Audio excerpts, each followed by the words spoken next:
Thank you, sir, giving me an opportunity to talk. Sir, Tamil Nadu is famous for great temples of a Dravidian culture. You have Madurai, of course he talked, Rameshwaram, Gangaikonda Cholapuram, Tanjavur, and Dharasram, and many more. Today I am going to talk about Srirangam.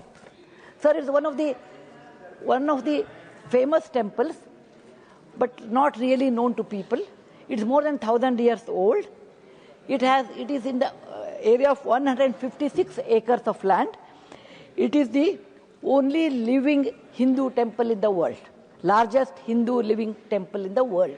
Though there is a Cambodia, but Cambodia is not a living Hindu temple. It has 21 Gopurams, and its Rajagopuram is the tallest in Asia.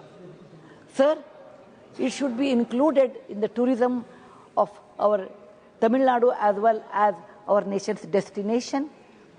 It has a great history, a great architecture, and it should be part of any of our tourist circuit in the south, because it comes in the world. If it comes in the World Heritage, sir, I am addressing this to the Minister of Tourism through you, sir.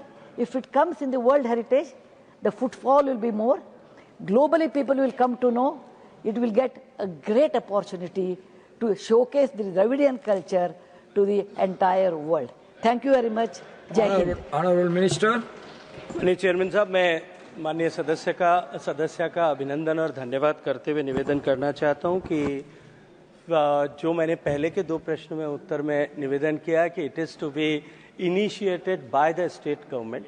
If state government will initiate, we are certainly going to consider this, and simultaneously, I would request to the honourable minister or to the honourable member also कि यदि वो राज्य सरकार को इस विषय में लिखें और आग्रह करें कि ये जो श्रीरंगम के मंदिर को वर्ल्ड हेरिटेज लिस्ट में लिया जाना चाहिए. हालांकि वो पर्यटन के क्षेत्र नहीं है, लेकिन क्योंकि मेरे पास में उस मंत्रालय की भी जिम्मेदारी है, संस्कृति मंत्रालय की भी, यदि राज्य सरकार उस पर डोजियर बना करके भेजती है तो उसको टेंटेटिव लिस्ट में रखे जाने के लिए जो है भारत सरकार निश्चित रूप से काम कर सकती है.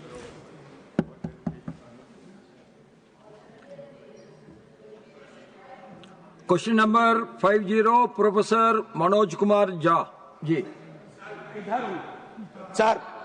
सर इधर हूं. Question number 50. Honourable minister.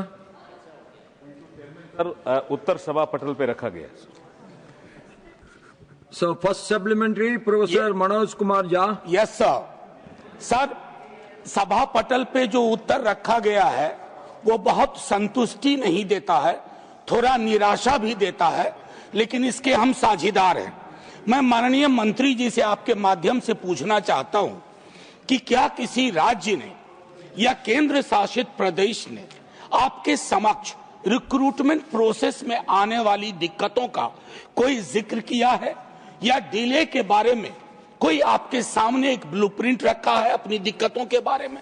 अगर ऐसा है तो क्या इस पे थोड़ा प्रकाश माननीय मंत्री जी और मंत्रालय डालेंगे? माननीय सदस्य ने कन्याकुमारी और मदुरई, इन दोनों में से किसी एक को iconic destination of global standards जो माननीय प्रधानमंत्री जी की परिकल्पना है उसमें समाहित करने के लिए, सम्मिलित करने के लिए आग्रह किया है. मैं सदन और सदस्य के संज्ञान में लाने के लिए निवेदन करना चाहता हूं कि स्थान का और प्रोजेक्ट का चयन करना ये राज्य सरकार के जिम्मे है, और राज्य सरकार ने तमिलनाडु में मामल्लापुरम को इसके लिए नामित करके वो प्रोजेक्ट प्रपोजल सबमिट किया है.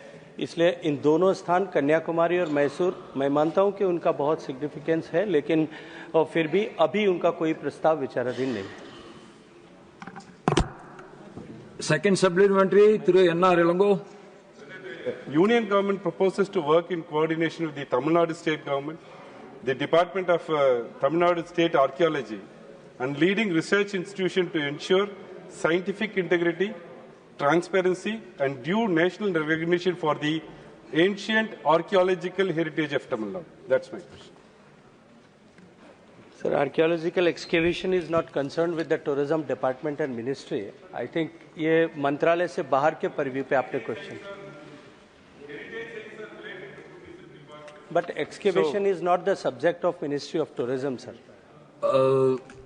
First supplementary, the third supplementary, Srimati Renuka Chaudhary.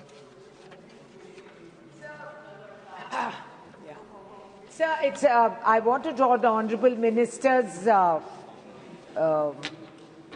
attention to the fact that today your tourism, which used to give you 7.9 crore in 2020, your employment is down to 4.2 crore. It's one of the largest instruments of self-employment and keeps artisans and all at remote areas employed. So it's rather alarming. I don't know what they can give Tamil Nadu when the union budget has been cut by 91% from 3.33 crore to just 3.07 crore. In the light of this, what are you doing to do international promotion like Incredible India, which was brought about and put us on the global map? How are you going to compete with countries like Thailand, Vietnam and Dubai? And you are not able to promote India as a cohesive whole nation. Why have you taken such budget cuts? And how are you going to create employment? And what are you going to give states, particularly a culturally rich state like Tamil Nadu and Telangana and other such areas? Thank you. Honourable Minister. धन्यवाद सम्मानीय chairman साहब. मैं पहले माननीय सदस्य का धन्यवाद करते हुए मैं जो डेटा इन्होंने दिया है कि 7 करोड़ एम्प्लॉयमेंट से घट करके वो एम्प्लॉयमेंट कम हो गया है, डेटा का उनका सोर्स क्या है मैं नहीं जानता, लेकिन मैं इतना निवेदन करना चाहता हूं कि 2019 के बाद 2020 में जब कोविड की आपदा आई उसके कारण से जो टूरिज्म का क्षेत्र का जो नुकसान हुआ, ग्लोबली नुकसान हुआ, लेकिन उसके बाद में जिन देशों ने पूरी दुनिया में टूरिज्म में सबसे बेहतर रिकवरी की है, भारत उसमें से एक है. और इसके अतिरिक्त ऐसे देश जिन्होंने 2019 के बेंचमार्क को वापस छुआ है, उनमें से भी भारत एक है. पिछले एक साल में भारत में 2 करोड़ से ज्यादा विदेशी सैलानी भारत में आए और उसके कारण से भारत सरकार को, भारत को, देश को 2,30,000 करोड़ रुपए का लगभग 33 बिलियन US डॉलर्स का विदेशी मुद्रा अर्जित हुई है. इसके अतिरिक्त भी आपने 3 देशों का नाम लेकर के थाईलैंड के कंपटीशन की बात कही, वियतनाम के कंपटीशन की बात कही, दुबई के कंपटीशन की बात कही. माननीय अध्यक्ष महोदय, माननीय चेयरमैन साहब, थाईलैंड में मैं मानता हूं कि थाईलैंड में 40 मिलियन से ज्यादा टूरिस्ट आते हैं, भारत में जहां 20 मिलियन आता है, दुबई में 25 मिलियन आता है, वियतनाम में हमसे कम है लेकिन देश छोटा है. लेकिन मैं सदन के संज्ञान में ये विषय रखना चाहता हूं कि भारत में डोमेस्टिक टूरिज्म की जितनी संभावनाएं हैं और जो पोटेंशियल भारत अर्जित कर रहा है, वो शायद इन देशों में कहीं किसी तरह का कोई कंपैरिजन नहीं. जब कभी भी हम टूरिज्म की बात करते हैं, टूरिज्म स्टैटिस्टिक्स की बात करते हैं, हम इंटरनेशनल टूरिस्ट की बात करते हैं, लेकिन डोमेस्टिक टूरिज्म के पोटेंशियल और उसके कारण से जो भारत में जिस तरह की क्षमताओं का संवर्धन होता है, क्योंकि केवल विदेशी टूरिस्ट आता है वही केवल आर्टिजन्स को या लोकल क्राफ्ट को या लोकल डिसेंट्रलाइज इकोनॉमी जिस तरह से होती है उसको सपोर्ट करता है, ऐसा नहीं है. जब हम सदस्य भी कहीं जाते होंगे तो शायद हम भी उसी तरह से क्राफ्ट को खरीदते होंगे, प्रमोट करते होंगे, रिक्शा में बैठते होंगे, टैक्सी में बैठते होंगे, गाइड को हायर करते होंगे. और भारत का जो डोमेस्टिक टूरिज्म की ताकत है वो अनपैरेलल है, पूरी दुनिया में कहीं किसी के पास में नहीं है. भारत का डोमेस्टिक टूरिज्म की मैं बात करूं, माननीय सदस्य ने जो चिंता व्यक्त की, 45 करोड़ यात्री जो है वो 4.5 करोड़ यात्री थाईलैंड में गए होंगे, लेकिन अकेले अयोध्या के मंदिर के अभी आंकड़े आए थे, आप उठा करके देखिए 8 करोड़ यात्रियों ने जाकर के अयोध्या में दर्शन किया. अकेले अगर मैं कुंभ की चर्चा करूं, माननीय अध्यक्ष महोदय आपका संरक्षण चाहता हूं, अगर अकेले कुंभ की चर्चा करूं तो पिछले कुंभ के समय में 660 मिलियन यानी 66 करोड़ यात्रियों ने जाकर के कुंभ का दर्शन और स्नान किया. इसलिए हम केवल एक दृष्टि विशेष से देखेंगे, मुझे लगता है कि हम सेक्टर के साथ में न्याय नहीं कर रहे हैं.